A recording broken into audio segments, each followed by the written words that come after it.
This video is sponsored by Beltline Hobbies and by the Canfield Train and Toy Show, October 11th, 2026 at the Canfield Fairgrounds in Ohio.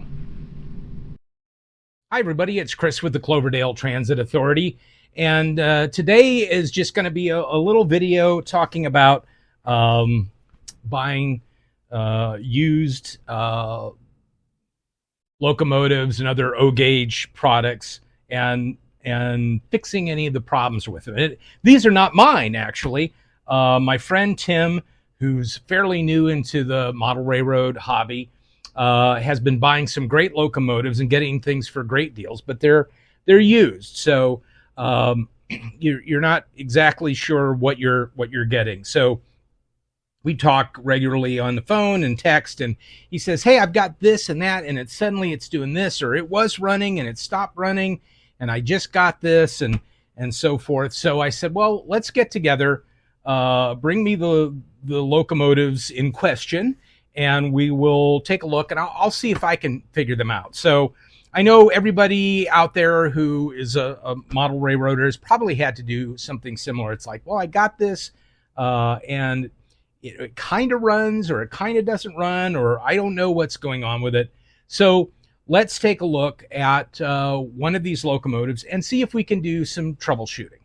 Okay, so the first of the two units that he talked to me about is this F3 John Deere branded locomotive. It's the locomotive number is 4010, and I Googled that and saw there were several different F units with 4010 on it. So I flipped this over, and I can see that it has sound because, you know, the speaker, and also there is a volume controller over here. And then I looked in the back behind the trailing truck, and it does in fact say MTH electric trains. So I know it's an MTH product. So the first thing I want to do is, and he's already got this oiled up, it's fine. The first thing I want to do, so basically what he told me about this is that it doesn't do anything. Doesn't make a sound, doesn't run, so on and so forth. So my first suspicion, before I found out that it was an MTH locomotive, my first suspicion is, make sure I'm showing you this here. My first suspicion was that it was a Lionel Lion Chief, and just didn't have the remote, and so, you know, it couldn't run. And then once I found out that it was MTH, I thought, well, that still could be the same case, you know. I mean, that this needs a remote to run, but most MTH stuff will run, you know, on a standard transformer. So anyway, I've got my 1033 transformer. It's off. I'm going to set this on the rails. Make sure we're on there right. Yep, we're on there. Let me make sure we're on camera. Yeah. And I'm just going to put some power to it and see, do I get any lights? Do I get any sound? Let's hear it. All right, I am getting sound. Let's try a horn. No horn. Okay, let's try some direction. Oh, sorry, there's the whistle. Sorry, direction. Oh, we're getting direction.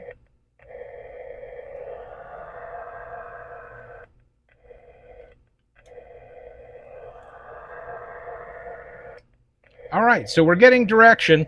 Let me see, do we have any light here? Hang on. I don't see any light going on.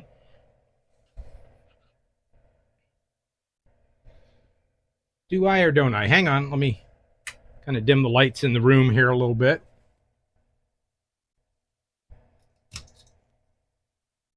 Nope, no lights. Okay, so interestingly, I just went through this with a decapod that was an MTH. And what I had to do was I had to reset it to factory specs. Little dust here while we're talking. Had to reset it to factory specs, but because I don't have an MTH, DCS remote, I couldn't do that. So I would take it over to, let me kill the power here for a second.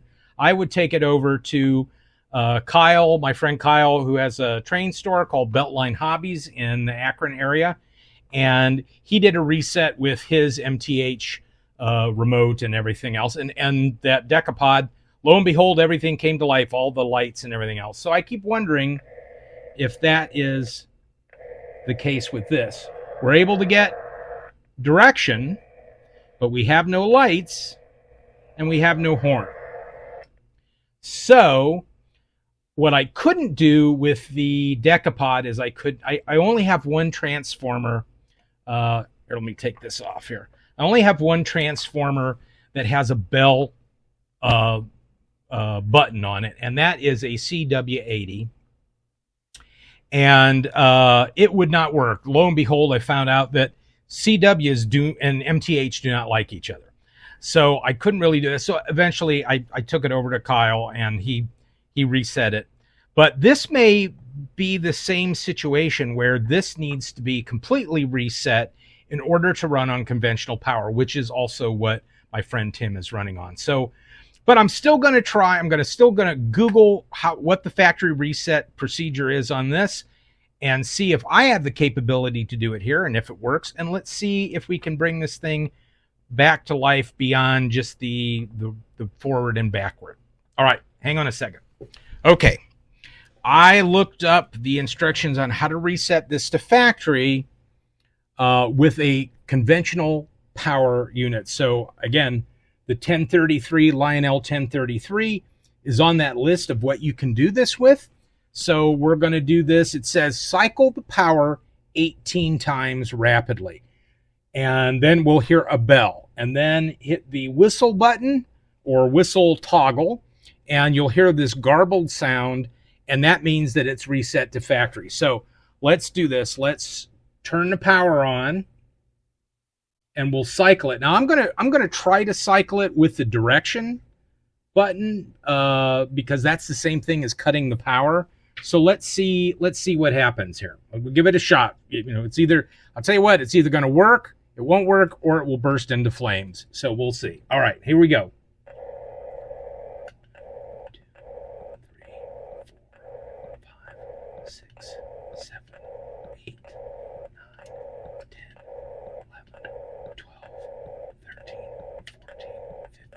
16, 17, 18.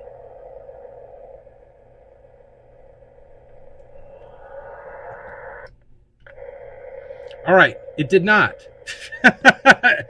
So let's move this back forward again, shall we? There we go. All right, so I'm going to cut the power off. I may have to do this over here. So, all right. So we're going to try this with the power button. It needs to go 18 times. So 1, 2, 3, 4, 5, 6, 7, 8, 9, 10, 11, 12, 13, 14, 15, 16, 17, 18. I guess one of the things I'm going to do is I'm going to take it upstairs to my ZW transformer and see if we can get it to do that. And I'll come back down to the workbench and we'll either say, great, we've been able to reset it, or we haven't. All right, stand by. All right, so we took it upstairs, put it on the layout, and lo and behold, runs just fine, forward and reverse. And when it is in motion, it does have a horn sound on the layout here in a minute, but I'm still not getting a light. So what is the second simplest answer to the light problem? And that would be the light bulb is out. So we're going to take this apart, 4 screws, 1 in each corner. And let's take a look at the light bulb. Okay, so now it is naked. All right, and there doesn't seem to be much of anything in here. Here's a board, 2 motors. Got 2 motors. That's cool. So here's the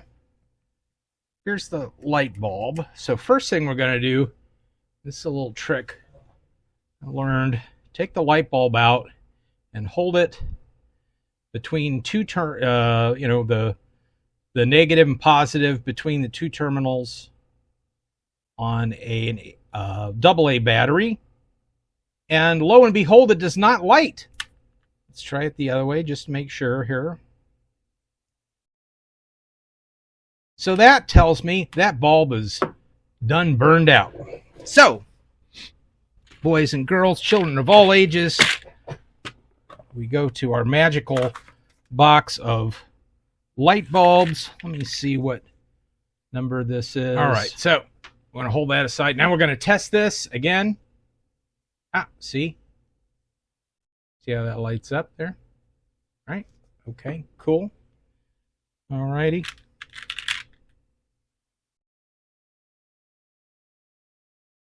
Okay, so let's put this in here. I bet you I know what's going to happen.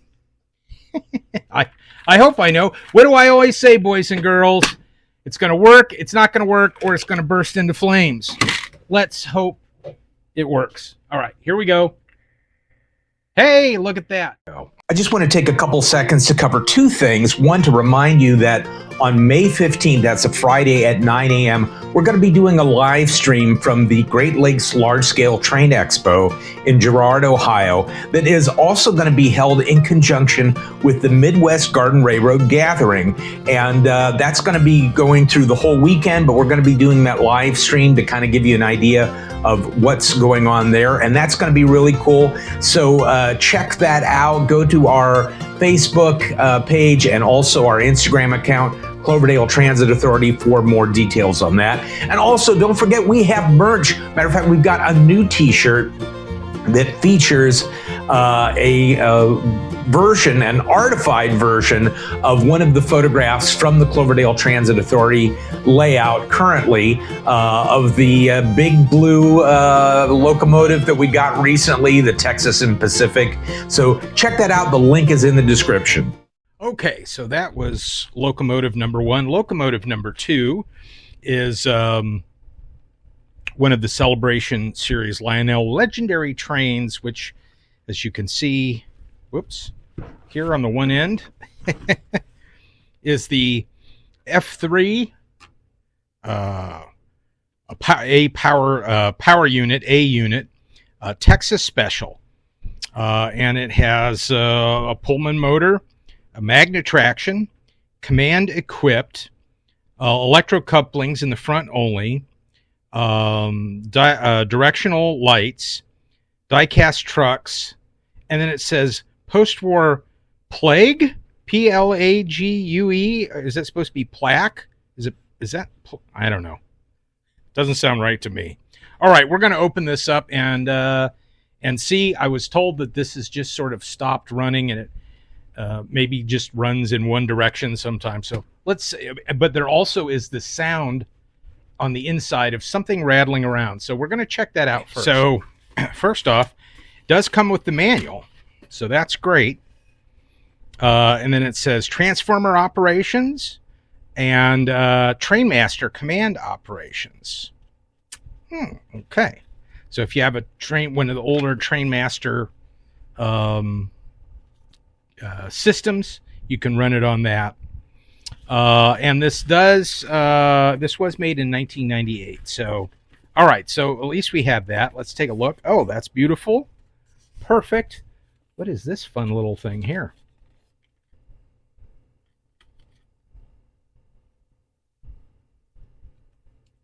Oh, this is, okay. This is the cool little thing that goes on the, see if I can get this where you can see it. Goes on the Trainmaster control, tells you what buttons go with this particular locomotive. So you would change this out to go with different locomotives on the remote. That's kind of cool to see that. I've never seen one of those. All right, so let's give her a lift with the ribbons. the here we go. The box is a little too light to lift with the ribbons. Yeah, I'm hearing something moving around in there. Okay. All right, so let's set it down here. It's very pretty, as one could expect of a Texas Special. All right, so first thing we're going to do is we're going to take this apart and see if we can find out what's rattling around in there. And I see there's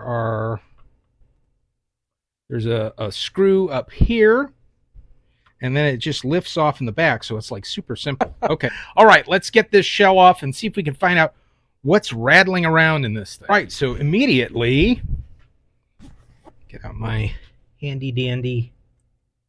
I can see it's this screw that's rolling around in there. I'm just trying to find out where this screw goes. So far, I don't see where it goes. Let me look around a little bit. It was back here. This does not necessarily mean that this screw came out of here, because if you can see, let me see if I move the camera over here. Yeah, okay. So these are open to the back trucks, and if it's magnet traction, this could have picked this screw up off of anywhere and pulled it up inside the shell, because I do not see a screw that matches. This is a nickel-plated screw. Sorry. Let me see. Let me get this here if you can see it. Nickel-plated screw. I do not see any of those on the inside. As a matter of fact, the screw holding the body on wasn't even one of these screws. So, for the moment, I'm going to assume that this came from some other place than this locomotive. Oh, wait a minute. Hang on a second. Ah, hey, hang on. I think I found it. See this? There's one right there. And nothing is holding that on. So, just when I thought I had it, I didn't. I saw where it goes. All right. Tell you what, I'm going to work on getting this in here. I got to get the camera out of the way, get it here on my stool. But that's where it is. There. This is the only other nickel plate screw, and it holds this little piece in. This is part of the wiring harness, and it grounds it out to this frame, which probably grounds it out to the track. So that could be the problem. I didn't bother to run it before. I just wanted to get in here and see if I could find out what was making that noise. And let's see, if I put that in and everything's fine, then that probably was the issue. Okay, here we go. All right, so back from doing a little more troubleshooting. And of course, as I told you, hang on, let me scoot my stool over here. As I told you, this little bolt, was rattling around inside there, but ultimately when I picked it up, it rolled back and adhered itself to one of the wheels on the rear truck, because this unit has magnet traction like the old boys do. And so I was like, as you saw in the video, where does this go? Where does it go? And I finally figured out where it went.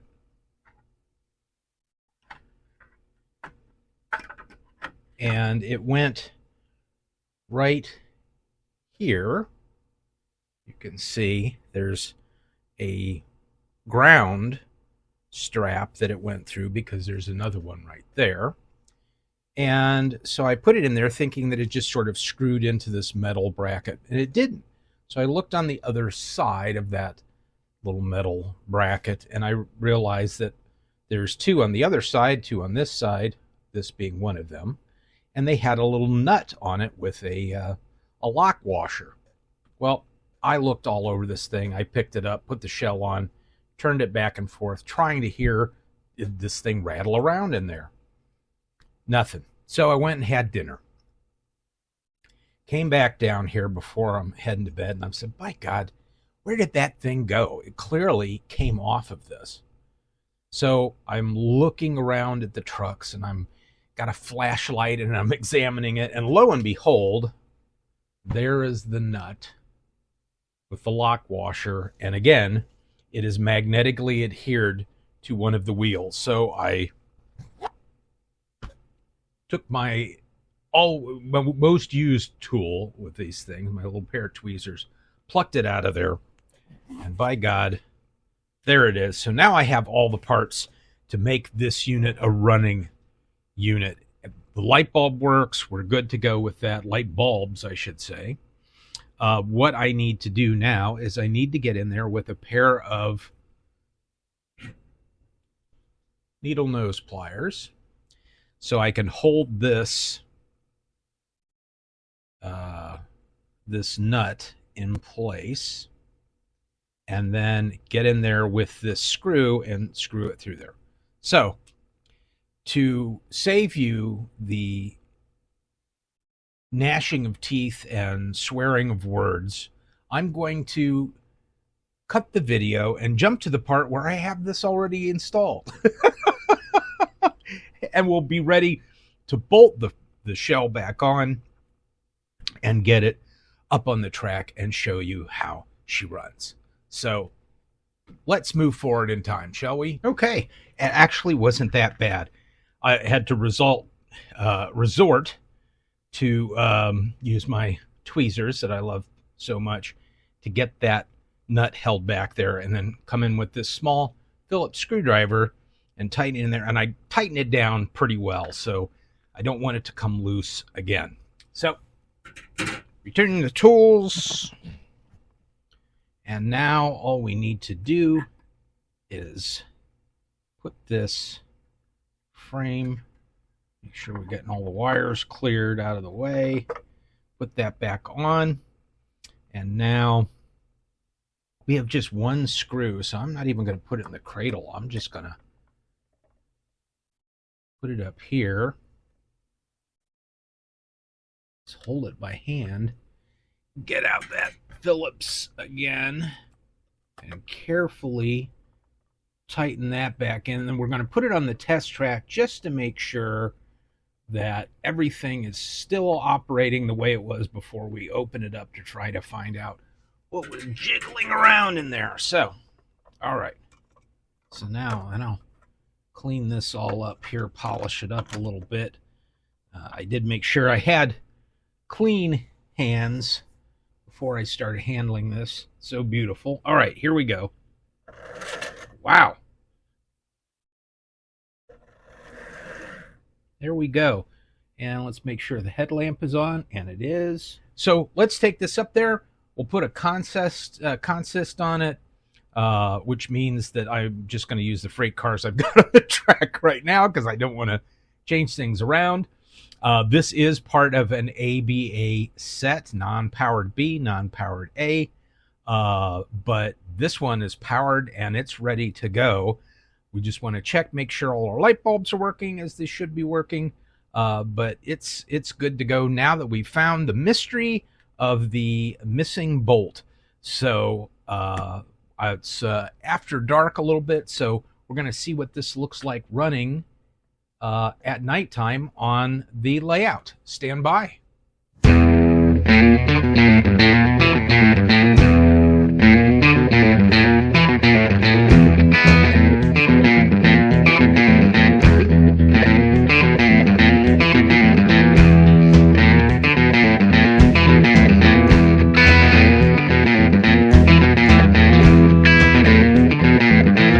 All right, so there it is. Looks really good running, for the few shots that I had there, but I let it run for a while. I had to re-lubricate. There was a little bit of a squeak in it, and now it sounds just great. It does, on my big ZW, it does have a forward, neutral, and reverse. It's in neutral right now. So I don't know, maybe the 1033 on my workbench needs a little work. And it's not putting things into neutral. But anyway, so that looks great. So on to the second locomotive, and we'll take a look at how that's running, because I did get that figured out as well. Other than it may be that I figured it out. I'm not sure exactly why it wasn't doing what it should be doing. It is now. Okay, here we go. We've got it on the track. This is the MTH John Deere F unit, and get my mic kind of close to it. I turned it up a little bit. It could go up a little louder, but yeah, you can hear the engine running. But anyway, so this video has just basically been to kind of tell you about how I troubleshoot some little tiny problems on things. So a friend of mine had trouble with 2 engines, and he said, hey, can you take a look at them? And I found those little things that were wrong with them. This really was the light bulb. I'm not sure what else was going on with it. We're going to let it run on the track here for a little bit. But the other one was definitely some weird little mysterious things happening in there. So we looked at it and we figured it out and got it up and running on that Texas special. So anyway, if you like this kind of content and you want to see more videos like this, please let us know. Make a comment on the video. Click like on the video, and if you don't already, please consider subscribing to the channel. It really helps us out. And thank you so much for watching this little video here, and we'll catch you on the next one.